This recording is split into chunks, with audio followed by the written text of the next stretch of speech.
fica aqui os nossos sentimentos pela sua perda e também o Vale Conexão é emoção, né? A homenagem aí da Marinês Gomes, a sua mentora do filé, que é uma palavra que está se repetindo muito, né, Marinês? Então, acho que você poderia mostrar, cadê esse filé em você? Você poderia dizer aí para as nossas telespectadoras e os nossos telespectadores, que filé é esse?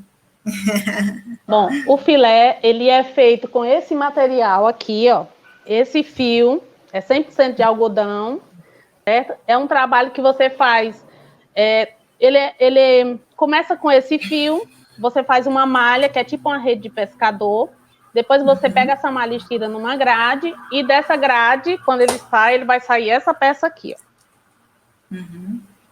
Uau! Certo? Que maneiro. Isso é o que eu chamo de você trabalhar o redondo no quadrado. Porque aqui você viu a flor, né? Essa flor é desenhada num quadrado. Ai, que maneiro. A Cibele, como ela é economista, ela vai já me explicar o que é o redondo no quadrado. Mas o Igor, que é da enfermagem, né?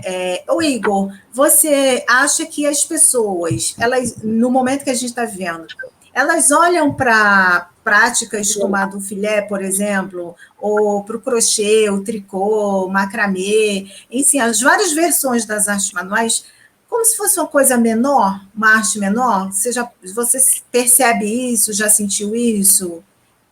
Como é que você vê? E não, que as coisas assim estão crescendo muito, e inclusive tinham colegas minhas de trabalho mesmo, que trabalhavam na unidade, mas quando tinha um tempinho livre, estava lá com seu crochê, com a sua agulha, né, fazendo essas coisas maravilhosas, esses trabalhos lindos, inclusive roupas para bonecas de criança, até para vender mesmo, né, tops, não sei, essas coisas assim.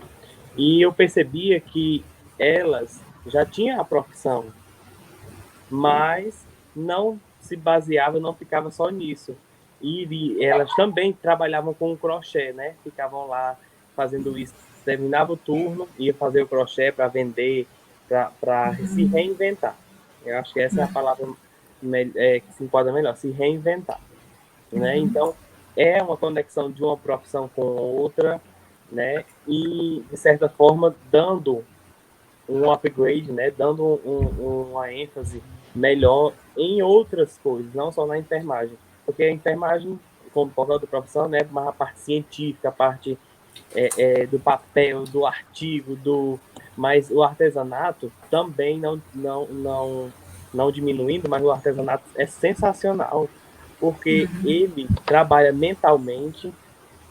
Eu percebi que elas, em fazer isso, se tornavam pessoas melhores, mais felizes, e você via que era mentalmente, para a saúde mental delas, para o momento que estamos vivendo, isso era essencial, sabe? Ou seja, elas não poderiam deixar a enfermagem de lado, porque foi uma profissão que foi escolhida por elas, mas, de antemão, elas utilizavam outra profissão para se beneficiar mentalmente, para relaxar mentalmente, só em fazer os tricôs, né, e tal. Eu achava isso muito interessante.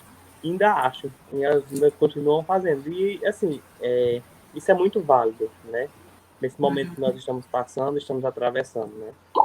Hashtag fica a dica, né? Cuide-se com crochê, tricô, filé, labirinto, que a gente ainda vai mais falar sobre isso. Agora, eu quero perguntar uma coisa para a Cibele. Cibele, do ponto de vista da economia, da administração, o redondo no quadrado, quais são os impactos desse redondo no quadrado do ponto de vista de uma economia como a nossa, que nesse momento está sofrendo muitos impactos, né?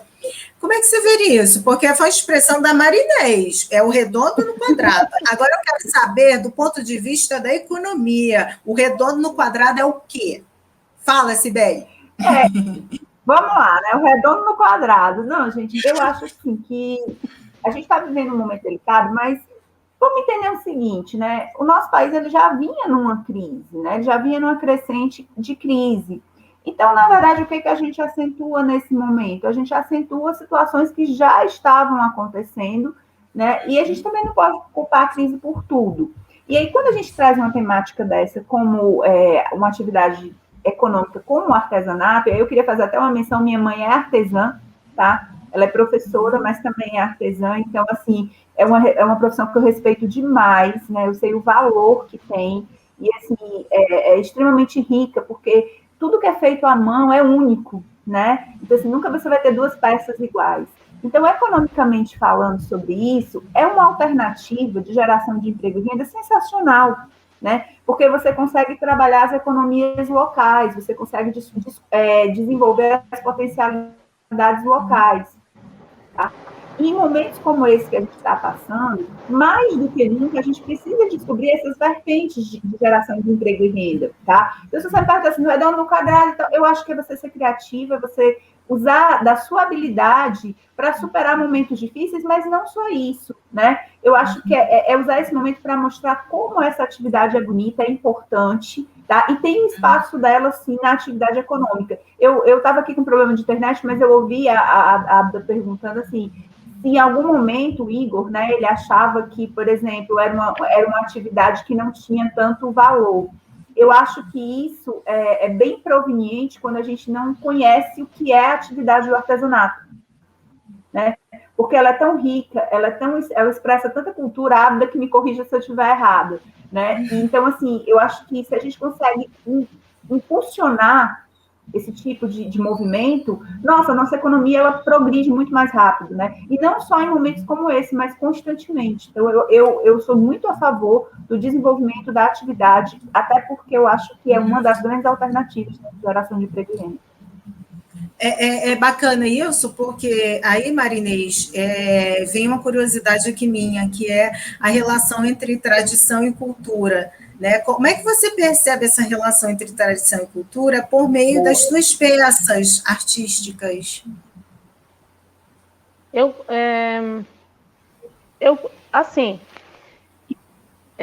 Quando eu comecei a desenvolver minhas peças, porque assim, a gente trabalhava, né? Antes, a gente trabalhava para as pessoas que compravam e lá a gente fazia era quase uma mecânica, né? Naquela época era.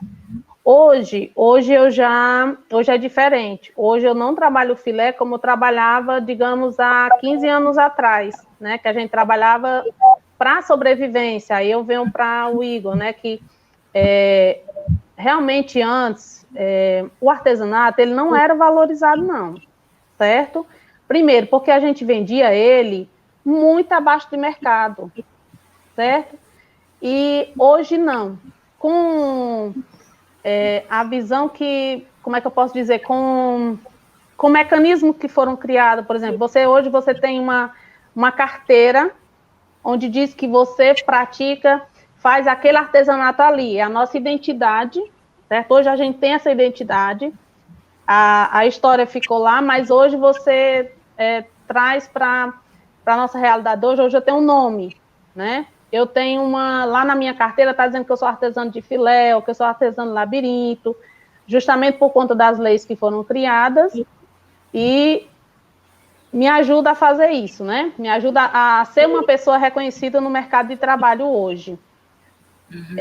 Então, quando eu vou fazer as minhas peças e contar a minha história, né, é mais fácil. Hoje é mais fácil, né? Eu juntar as duas coisas, hoje, para mim, é melhor do que antes. Né? Então... Bacana, porque me parece, o Marinês, que o artesanato ficava muito naquela categoria de folclore, que foi uma palavra muito utilizada para se compreender, por exemplo, feitorias, artes manuais, quando, na verdade, a gente está falando de cultura e de tradição, né? E de mudanças culturais. Então, do momento em que a gente tira esse lance de que, mas artesanato é folclore, né? Como a lenda da Vitória Régia é um folclore, a lenda de Iracema é um folclore, a gente perde a referência dessa relação tradição e cultura e começa realmente a ver as coisas com um significado menor. Então, assim, eu sou moderna. Né? Eu sou moderna, eu não vou querer um filé na minha mesa, o que as pessoas vão pensar, né? Sim, segue. E aí hoje é muito, hoje é diferente, né? Não, e assim, Marina, eu só queria fazer uma parte aqui, que assim, o que você está falando é que hoje, na verdade, a gente está transformando a atividade comercial do artesanato num modelo de negócio. Né? O que você falou, quando eu tenho a minha carteirinha, quando eu tenho a minha identidade, quando lá na minha carteirinha, e aí eu me sinto mais poderosa, né? Porque eu tenho uma identificação profissional. Na verdade, é porque a gente está construindo modelos de negócios para o artesanato. E a gente está fazendo. E você tem, a possibilidade, esse mercado, quando você tem essa carteira, você tem uma infinidade de possibilidades. E quando você, aí entra outra parte, que é a qualificação do artesão, né? Porque uma coisa é eu ser artesão e fazer aquele artesanato ali que é só uma terapia, e outra coisa é eu fazer o artesanato para venda, né? E que público eu quero atingir? Para onde eu quero levar esse meu artesanato? Então, hoje eu consigo levar para vários países o meu artesanato, né? Mas por quê? Porque houve a qualificação. Não está ouvindo? Sim, Estão ouvindo? Tá. É porque a Sibeli está cheia de perguntas. É só isso. Ah, só tá. Um minuto. Pode continuar. Houve a minha qualificação, né? Porque eu quis dar ao meu filé uma cara nova, porque eu quero atingir novos mercados, e para isso eu preciso desses mecanismos, né? Além da minha carteira, a minha capacitação, o meu agregamento a outras instituições, né? Porque eu preciso estar sempre criando coisas novas, porque o nosso mercado, infelizmente, ele é pesado, ele é puxado. Então, se eu quero crescer, se eu quero que o meu artesanato tenha valor, tenha valorização, é preciso também a gente correr atrás de novas técnicas, né? Bom, gente, o nosso programa vai ficando por aqui. Mas na próxima semana você vai continuar com a gente, acompanhando esse bate-papo maneiro. Não é isso? Espero você. Tchau, tchau.